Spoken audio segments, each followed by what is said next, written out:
Syederalun, Federasi Sepak Bola Malaysia atau FAM menjual harga tiket termurah Piala AFF 2022 untuk keluarganya dengan nominal RM5 Malaysia atau sekitar Rp17.596.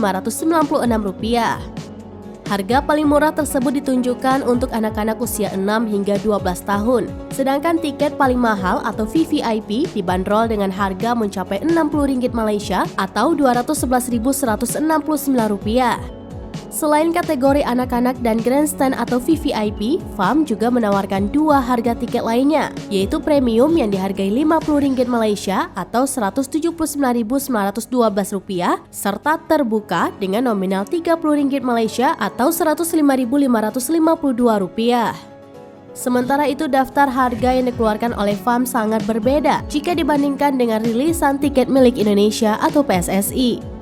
PSSI mematok harga termurah di angka Rp90.000 dan termahal mencapai Rp500.000 untuk menonton Timnas Indonesia di Stadion Gelora Bung Karno atau GBK.